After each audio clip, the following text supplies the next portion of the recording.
de domingo, irmãos. Aleluia. Aleluia.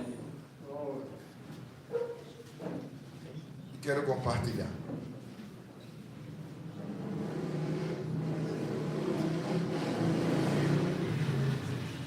Quem encontrou, diga amém. Amém. Epístola do apóstolo Paulo a Tito, capítulo 2, versículo de número 11, 12 e 13. Porque a graça de Deus se há manifestado, trazendo salvação aos homens, ensinando-nos que, renunciando à impiedade e à consciência mundanas, vivamos neste presente século sóbria, justa e piamente, aguardando a bem-aventurada esperança e o aparecimento da glória do grande Deus e nosso Senhor Jesus Cristo. Amém? Amém. Pai, queremos te glorificar por tua bondade e misericórdia, reconhecendo a nossa limitação, pequenez, dependência de ti. Olha, Deus, te glorifico pelo dom da vida, pela salvação de minha alma. Engrandeço a ti, Senhor, pelo nome escrito no livro da vida. Eu quero pedir-te, Senhor, ó Deus, teu perdão. Eu quero suplicar esta noite a tua bênção sobre cada um que irá, Senhor, ser o receptor desta palavra. Pai, visita agora cada mente e declaro cativa a absolvição a tua palavra, no nome de Jesus. Amém. Amém. Podem sentar, queridos, bendizendo ao Senhor. Amém. A mensagem de hoje tem o tema as exigências da graça. As exigências da graça. Amados irmãos, nos deparamos com o texto escrito a Tito pelo apóstolo Paulo. Paulo, por sua vez, um homem que antigamente era um perseguidor do evangelho, um homem que por sua vez era um homem em que tinha nos seus planos assolar a igreja. Esse era o seu propósito no seu coração. Mas certa feita, a caminho de Damasco, o Senhor Jesus marcou um encontro salvífico com ele, revelando a ele a sua graça, a sua bondade e a sua misericórdia, e fazendo dele um vaso escolhido para a sua glória. Sim, amados irmãos, este homem chamado Paulo, agora cheio do Espírito Santo, começa a trabalhar para o reino. Faz alguns momentos, é separado para uma missão com Barnabé. Certa vez, ele por sua vez, em meio a essas missões, ele implanta igrejas, faz momentos maravilhosos em meio à pregação do evangelho. Ele atrai vidas, conquista vidas para o Senhor. E entre as conquistas está aqui esse moço chamado Tito, que por sua vez Paulo chama de filho na fé. No capítulo 1 e no versículo 4, Paulo expressa assim ao escrever: a Tito, meu verdadeiro filho, segundo a fé comum,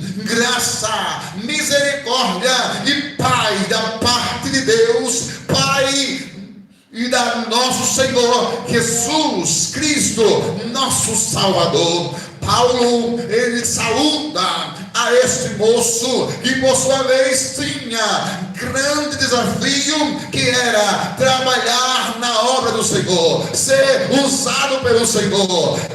Paulo, em meio a este momento, irmãos, Paulo faz questão de chamá-lo a viver a sã doutrina, não só falar, mas viver, que é o desafio que todo aquele que é chamado por Deus, não só falar, mas também viver. Em meio a esse momento, Paulo faz questão de trazer à memória aquilo que ele tinha propriedade de falar da graça de Deus. E é sobre este assunto que eu vos quero falar essa noite, as exigências da graça.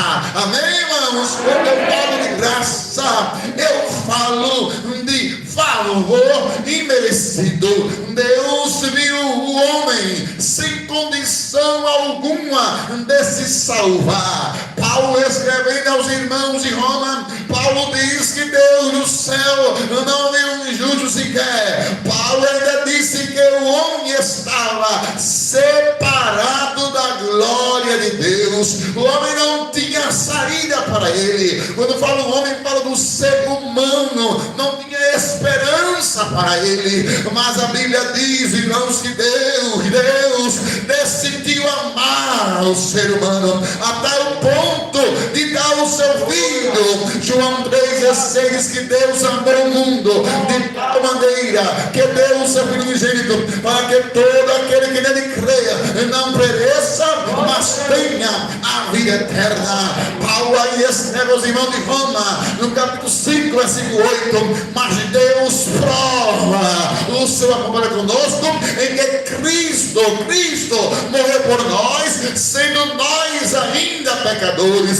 Deixe-vos falar, irmãos, esta noite. O meu coração está alegre em Cristo, porque sei, irmãos, que essa palavra ela é impactante às nossas almas. Amém, irmãos? Quando eu falo da graça, eu falo de algo de propriedade minha também, porque eu fui alcançado por esta graça. Deus decidiu entregar Jesus para morrer por nós. Sim, em meio a esta ação é a revelação da graça.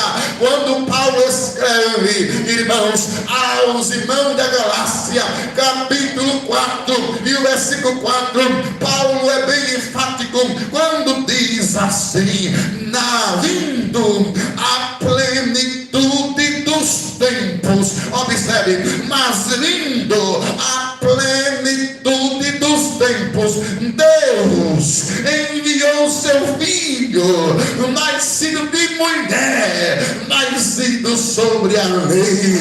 Paulo está falando, Deus que é soberano, ele decidiu efetuar o kairós dele. Não é o cronos, o tempo do homem, mas é o kairós, que é o tempo exato. Paulo diz, no tempo exato, Deus decidiu enviar Jesus. Ao enviar Jesus, Deus estava dizendo: recebam a minha graça.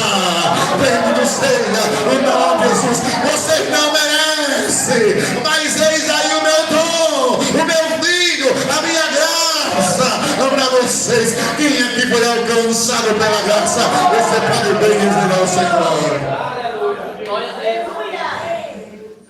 Por isso que Paulo, ao escrever aos irmãos, ao amado Tito, Paulo faz questão de declarar assim: porque a graça de Deus se há manifestado. Essa manifestação veio na plenitude dos tempos em Cristo. A graça é o favor de Deus. Agora, Deus, ele revelou a sua graça, manifestou a sua graça a quem? A todos os homens, sem acepção de pessoas, rico, pobre, que ame ele, que não ame, aquele que tem temor, aquele incrédulo, quase que é o alcoólatra, aquele que não é alcoólatra.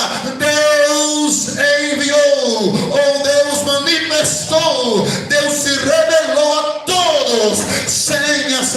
pessoas ao enviar Jesus. Glória a Deus.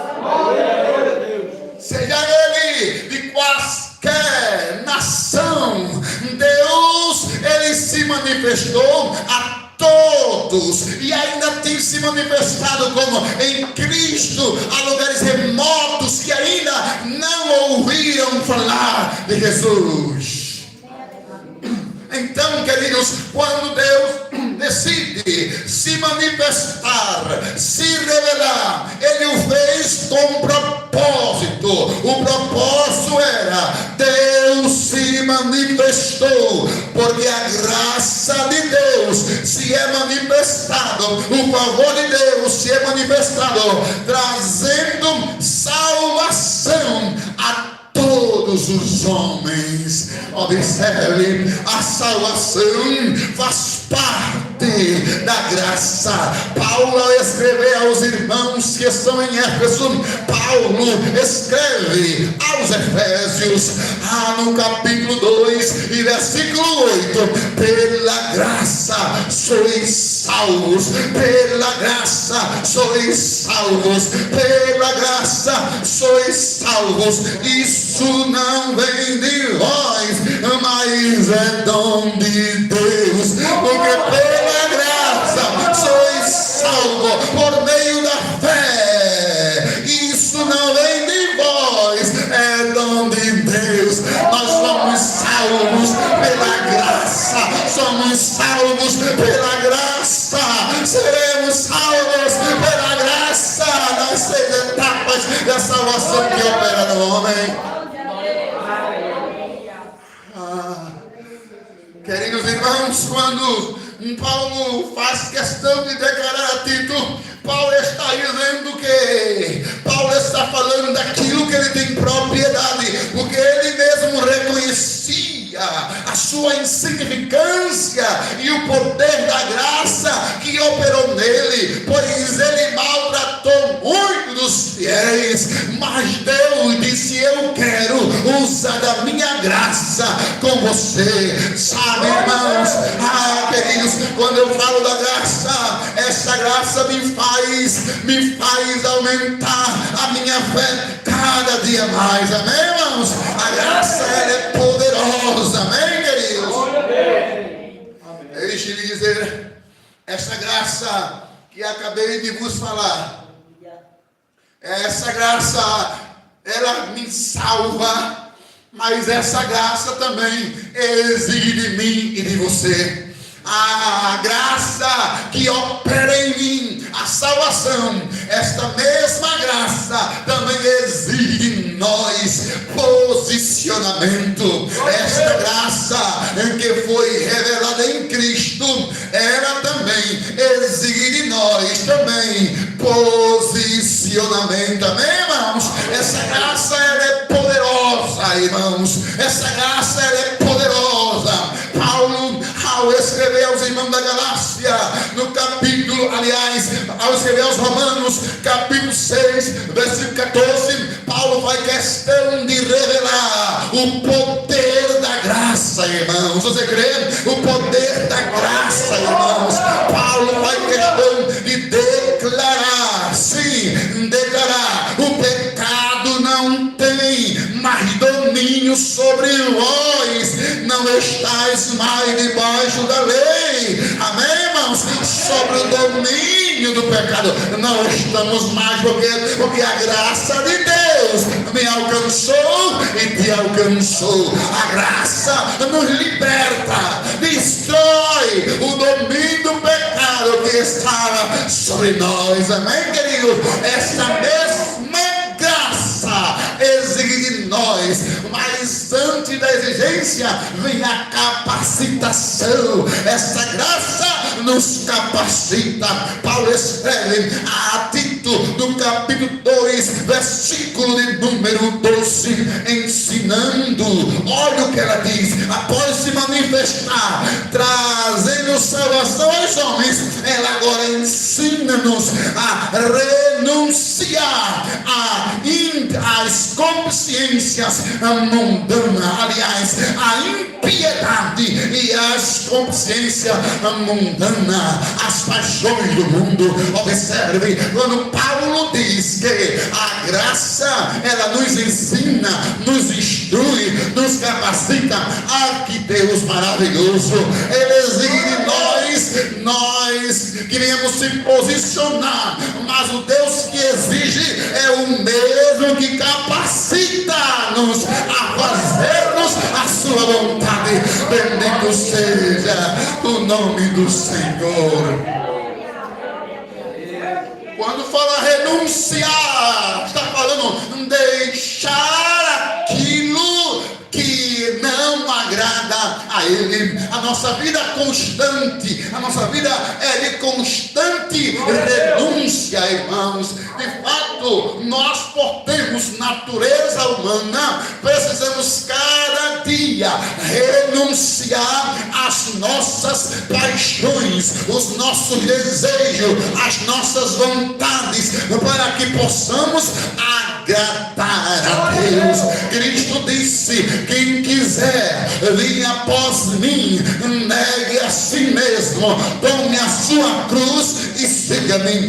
Então, a graça que me salva, ela exige de mim renúncia. A graça que me salva, ela diz: eu lhe salvei, agora vá renunciando aquilo que não me agrada. Cristo, aleluia, é o nosso Salvador. Sim, irmãos, que foi um meio que Deus usou de graça. Ele agora diz: eu quero que você faça a minha vontade. E está entendendo a palavra. Bendito seja o nome do Senhor para sempre.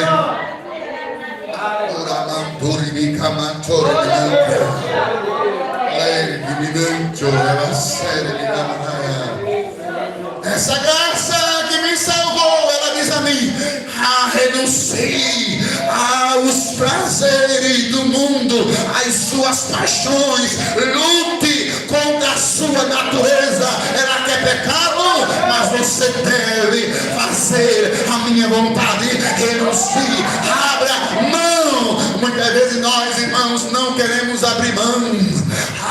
Recebemos a graça, mas não queremos abrir mão dos nossos desejos, de nossas vontades. Mas nesta noite o Senhor fala ao nosso coração: eu quero que você permaneça renunciando, pois a vida cristã é de renúncia. Renuncia à impiedade.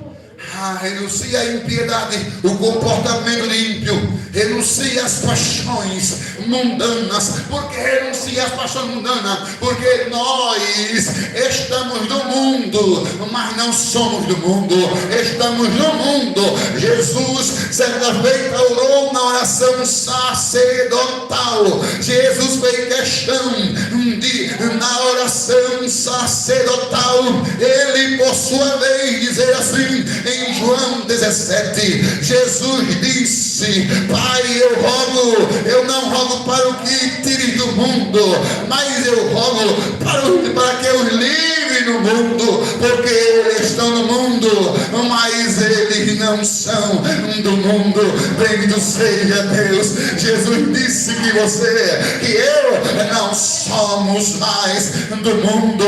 No capítulo 17, versículo 16, não são do mundo, como eu do mundo não sou. Quem aqui não é mais do mundo? Nós agora somos de Cristo.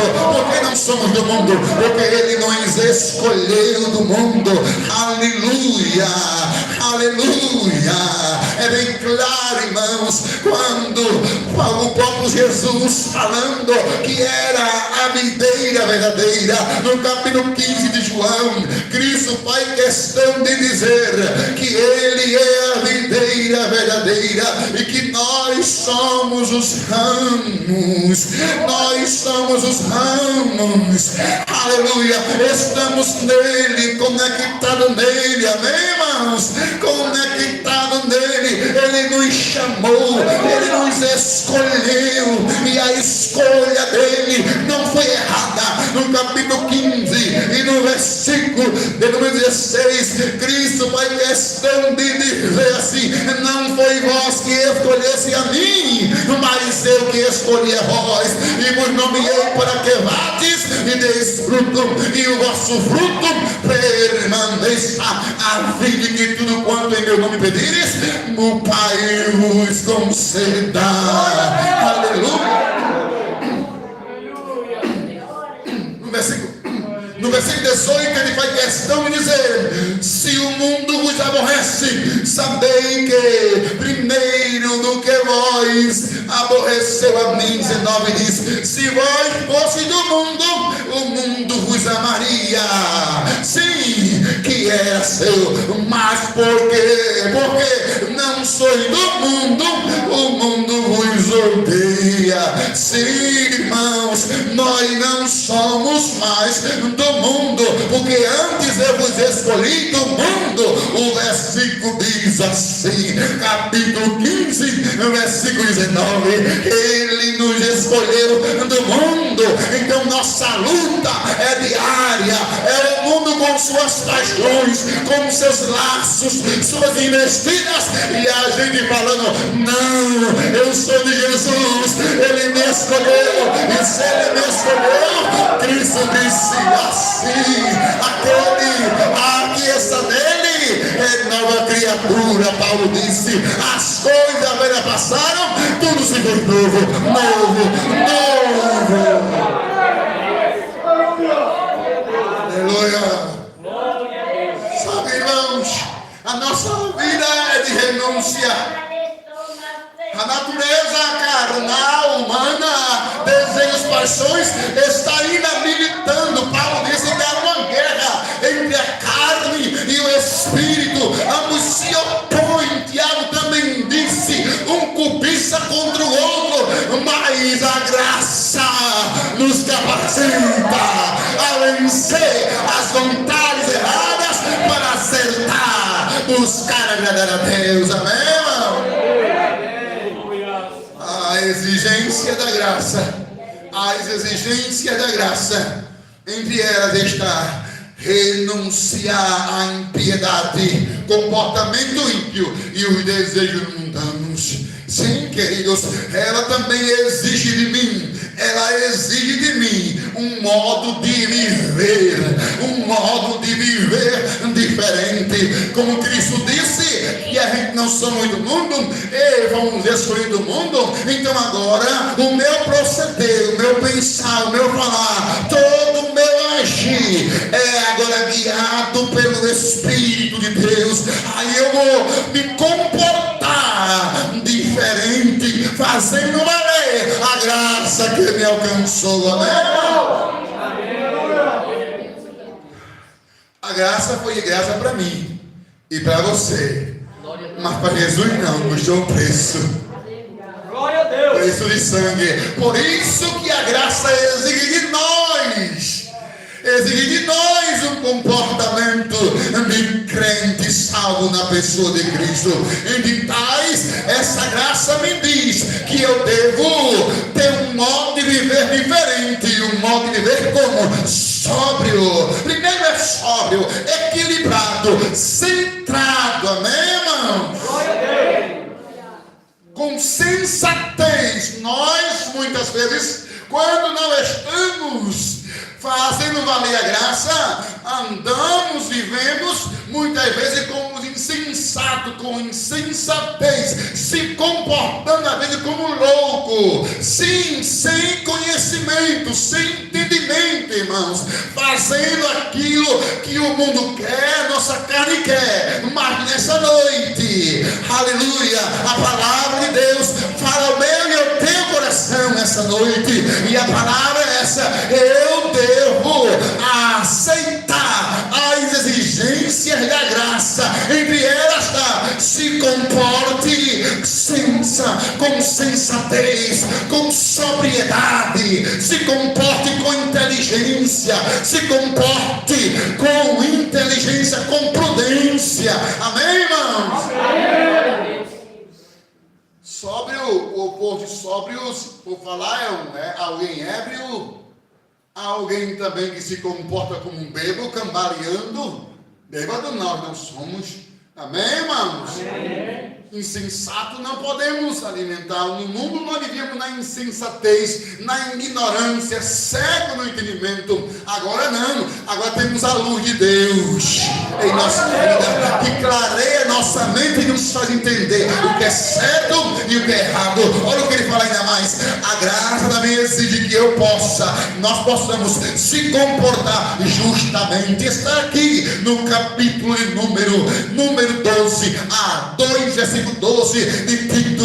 Olha que ele diz assim: ensinando-nos a renunciar à impiedade e às cúmplices mundanas, vivamos nesse presente século, não é amanhã, não é hoje, agora, sobriamente, também justamente. Eu preciso fazer o que é certo. Justo é aquilo que é certo. Nós precisamos fazer aquilo que é certo, cujo que nos dá, ainda que possamos contrariar a muitos, mas a verdade é essa: eu devo ser justo, como Cristo é justo. Amém, irmão? Ele nos justificou para andarmos como justo. Amém, querido? Andarmos certo, andamos corretamente. Sim, amados, posso confirmar ainda, essa graça que nos salvou, ela também exige de nós também ainda que vivamos como piamente. Quando eu falo piamente, eu falo claramente, irmãos, de piedosamente. Eu falo de piedade, não é uma piedade que muitos pregam aí, que muitos citam. Piedade não é a piedade e compaixão de alguém, mas a piedade aqui do zelo pelas coisas de Deus. Sim, irmãos, é devoção, é dedicação às coisas de Deus. Posso afirmar uma grande verdade: o tempo vai passando e muitos de nós estão esmorecendo, e nesse esmorecer vamos se conformando com o mundo e, por sua vez, perdendo a devoção pelas coisas de Deus. Mas nessa noite, a graça de Deus me fortalece para que venhamos ser o que Paulo disse ao escrever aos irmãos que estão em Roma: sede fervoroso no Espírito. Paulo disse: sede fervoroso no Espírito. Sim, irmãos, alguém fervoroso no Espírito é alguém que tem devoção, irmãos. Sim, queridos, ele tem prazer em fazer a vontade de Deus. Paulo disse isso aos Romanos, capítulo 12, versículo 11: não sejais vagaroso no cuidado, mas sede fervoroso no Espírito, servindo ao Senhor. Eu preciso, tu precisa, nós precisamos pedir ao Senhor: dai-me fervor. Eu quero orar mais, eu quero ler mais a Bíblia, eu quero jejuar, eu quero evangelizar, eu quero fazer mais para ti, Pai. Eu estou fazendo tão pouco, dá-me força, renova-me, vivifica-me, restaura-me. Eu quero fazer mais para ti. Eu quero entrar na UFEBRAC, eu quero entrar no grupo dos varões, eu quero estar no celebração, eu quero estar na consagração, eu preciso estar, eu necessito estar, como o salmista disse, como o cervo brama pelas correnteiras águas, assim a minha alma suspira, tem sede de ti. Foi falado aqui também que devemos chegar a Deus, se aproximar de Deus, para que Ele se achegue a nós. Eu preciso, tu precisa estar fervoroso, estar com piedade, com zelo, comportar-nos piamente, devoção, zelo pelas coisas, pela causa do Evangelho. Amém, irmão? Essa exortação de Paulo aos crentes de Roma É porque nós precisamos também. Foi naquele tempo para os crentes de Roma, mas para nós traz uma reflexão. Como é que eu estou acomodado. Eu estou fazendo pouco, eu estou esmorecido, eu estou focando mais na minha vida, em meus anseios, as minhas prioridades. Enquanto isso, a obra de Deus está clamando por ceifeiros, por gente para trabalhar, para servi-lo com devoção, com dedicação, sim, com afinco, com perseverança, com intrepidez, sim, com voluntariedade. Deus está me chamando e te chamando para que nós possamos assumir, se comportar conforme a graça exige, como piamente, devotamente,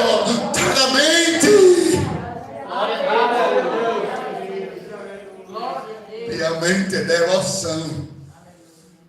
devoção em devoto, é de zelo, é de apreço, enquanto nós estamos desprezando muitas vezes.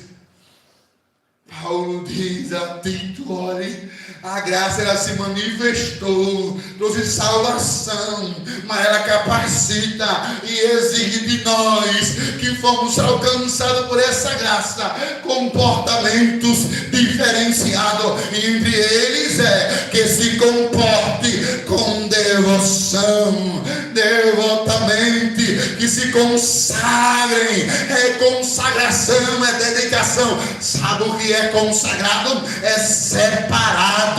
É eu falar: eu consagro meu tempo para Deus, eu vou consagrar um louvor a Deus, eu vou consagrar hoje a minha tarde para fazer a obra dele, eu vou me dedicar mais. Às vezes nós prometemos tanto em uma rompida de ano, falamos tanta coisa para Deus, mas já chegamos quase no meio do ano e repetimos a mesma coisa. Não, ficamos pior ainda. Que Deus tenha misericórdia de nós e nos renove essa noite com a sua graça. Glória a Deus. Glória a Deus.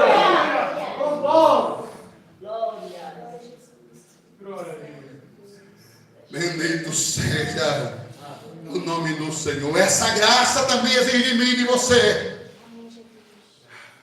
que alimentemos a esperança na volta do Senhor, porque essa esperança me faz se policiar, me faz entender que o que eu tenho que fazer não é amanhã, é agora. Glória a Deus. Não posso me comportar como as 5 virgens nécias, loucas, que negligenciaram o azeite, negligenciaram a promessa da vinda do noivo. Nós às vezes negligenciamos a promessa de Jesus e consequentemente negligenciamos o revestimento ou o enxerce do Espírito Santo. O azeite aqui na lamparina, a lamparina somos nós e o azeite é a presença do Espírito Santo, cheio dessa presença, quer dizer, dominado pelo Espírito Santo de Deus. Glória a Deus. Paulo escreve a Tito, versículo 13: aguardando a bem-aventurada esperança e o aparecimento da glória do grande Deus e nosso Senhor Jesus Cristo. E nosso Senhor Jesus Cristo.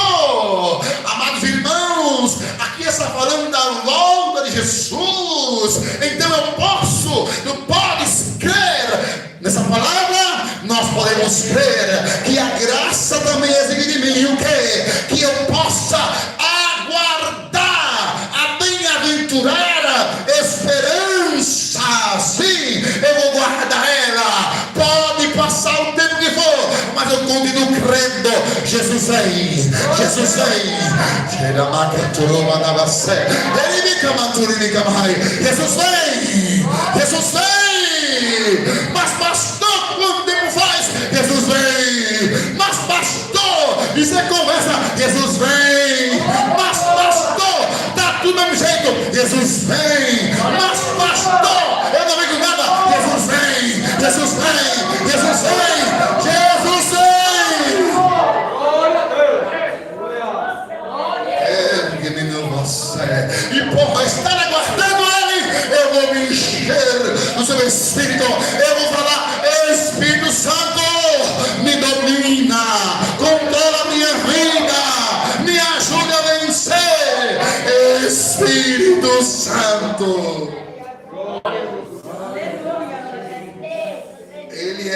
agente principal, ele é o amigo do noivo, que está preparando a noiva, ajudando a noiva a estar preparada. Quem? Espírito Santo. Ele que essa noite está ministrando essa palavra ao nosso coração e está ardendo. Ele quem? O Espírito Santo. Glória a Jesus. Glória. As exigências da graça. A graça que me salva. Essa graça que me capacita, me ensina, me instrui. Ela exige de mim que eu agora me posicione, que eu agora me comporte como eleito de Deus, como salvos para a vinda do Senhor Jesus. Quem entendeu essa palavra? Quem entendeu? Quem entendeu? Quem entendeu? Então esta noite que possamos guardar a palavra em nosso coração e colocar em prática e falar: Senhor, eu preciso, renova-me, porque eu quero fazer o que tua palavra me diz. Amém, irmãos? Sela, Senhor, essas palavras, confirma e que haja frutos. Vamos ficar de pé neste momento para que possamos cear.